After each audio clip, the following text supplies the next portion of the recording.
മൂന്നാമത്തെ ദാനമാണ് ആലോചന, കൗൺസിൽ.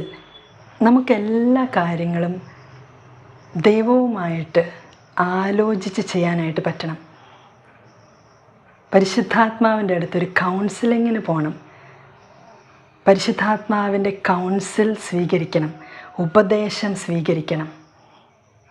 അപ്പോൾ ആലോചന എന്ന് വെച്ചാൽ ദൈവത്തിൽ നിന്ന് ഉപദേശം സ്വീകരിക്കലാണ്, കൗൺസിൽ സ്വീകരിക്കലാണ്.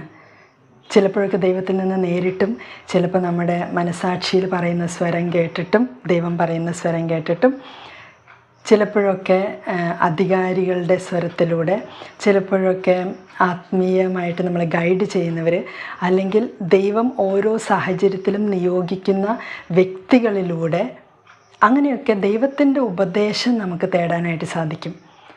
ദൈവവചനത്തിൽ മുഴുവനും ദൈവം നമുക്ക് കൗൺസിൽ തരികയാണ്, ഉപദേശം തരികയാണ്. ഇന്ന വഴി കൂടെ പോയാലാണ് നിനക്ക് നന്മ വരിക, ഇന്ന വഴി കൂടെ പോയാൽ തിന്മയാണ് വരിക എന്നൊക്കെയുള്ള കൗൺസിൽ, ഉപദേശം നമുക്ക് കിട്ടും. പരിശുദ്ധാത്മാവിൻ്റെ ഈ ഒരു ദാനത്തിന് വേണ്ടി നമ്മൾ ആഗ്രഹിക്കണം. ദ ഗിഫ്റ്റ് ഓഫ് കൗൺസിൽ, ആലോചന എന്നുള്ള ദാനം.